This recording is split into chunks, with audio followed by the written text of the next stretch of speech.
بسم اللہ الرحمن الرحیم، السلام علیکم، آپ کو خوش آمدید۔ میں ہوں سلمان مرزا اور آپ دیکھ رہے ہیں میرا YouTube channel some up with Salman Mirza. بہت شکریہ جناب، یہ ویڈیو دیکھنے کے لیے آپ نے وقت نکالا ہے، تہہ دل سے میں آپ سب کا شکریہ ادا کرتا ہوں اور میری دعا ہے آپ جہاں ہوں خیر و عافیت سے ہوں، صحت مند ہوں اور تندرست ہوں۔ جناب دعا ذرا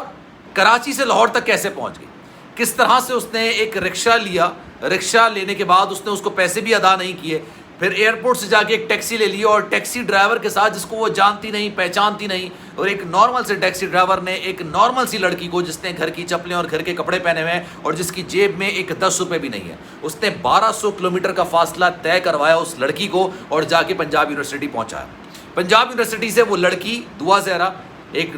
رینڈم اور ایک انجان لڑکی کا فون لیتی ہیں اور ظہیر احمد کو کال کرتی ہیں اور ظہیر احمد کو بلا کے 20-22 ہزار روپے اس ٹیکسی ڈرائیور کے ہاتھ میں تھما دیتی ہیں۔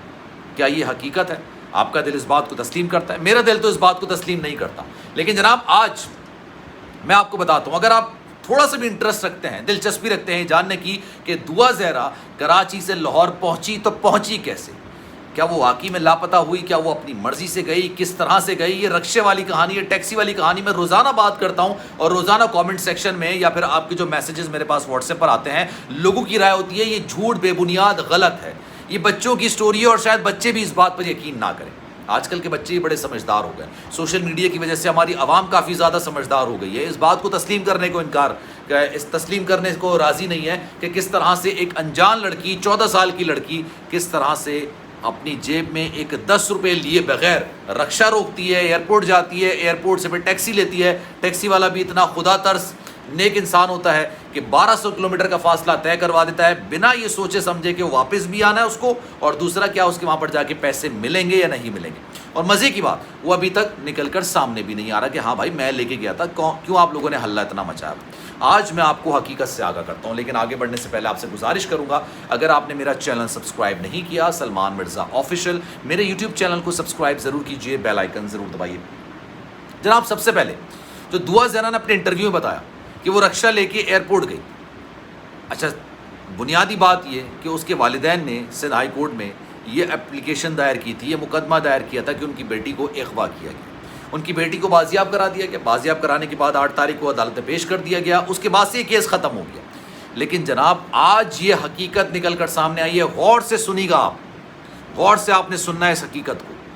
باوثوق ذرائع سے اس بات کی تصدیق ہو رہی ہے، میں آپ کو کلیئرلی یہ بات کہہ رہا ہوں، باوثوق ذرائع سے اس بات کی تصدیق کی گئی ہے کہ دعا زہرا کسی رکشے میں اور کسی ٹیکسی میں بیٹھ کے لاہور نہیں گئی،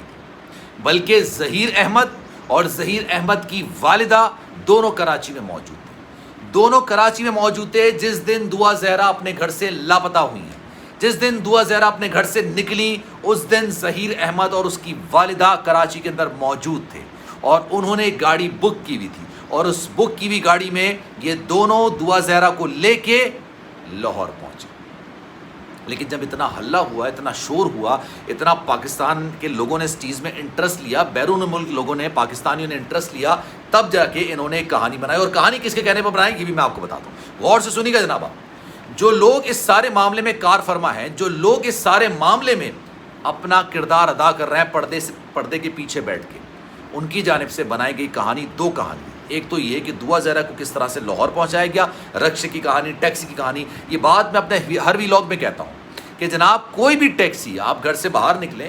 سحری کے ٹائم پہ نکلیں، افطاری کے ٹائم پہ نکلیں، رمضان کا سارا واقعہ نا، سحری کے ٹائم پہ نکلیں، کون سا ایسا ٹیکسی ڈرائیور ہوگا جس کی گاڑی اتنی پراپر فٹ ہوگی اور وہ اتنا ویلا ہوگا، اتنا فارغ ہوگا کہ اس کو سواری ملتی ہے لاہور جانے کی اور کہتا ہے ہاں چلیں بیٹھے میڈم کوئی مسئلہ نہیں، میں لاہور چھوڑ کر آتا ہوں، بس آ جائیں گے 2 گھنٹے میں ہو کر آ جائیں گے۔ کون ایسا ہوگا؟ اس کے لیے باقاعدہ سے گاڑیاں بک کی جاتی ہیں، اس کے لیے گاڑیاں باقاعدہ سے ہائر کی جاتی ہیں، اور پھر وہ اپنا ساز و سامان لے کے کراچی سے لاہور کے لیے نکلتے ہیں۔ بنا ہائر کی گاڑی، بنا کسی کی بکنگ کی گاڑی کوئی بھی لاہور سے کراچی ہے، کراچی سے لاہور نہیں جا سکتی۔ اگر آپ کو میرے دعوے میں ذرا سی بھی حقیقت نہیں لگ رہی ہے تو آپ یہ خود کر کے دیکھ لیں، آپ باہر نکلیں، اگر لاہور میں رہتے ہیں تو کہیں یار مجھے کراچی جانا ہے، چلو گے؟ وہ آپ کا مذاق بھی اڑائے گا اور کہے گا پاگل ہو، چلو آگے بڑھو۔ اور اگر آپ کراچی میں اور کہیں یار مجھے حیدرآباد جانا ہے، چل رہے ہو کیا کسی، لاہور تو دور کی بات ہے، وہ بھی آپ کو اسی طرح کا جواب دے گا، کیونکہ ایسا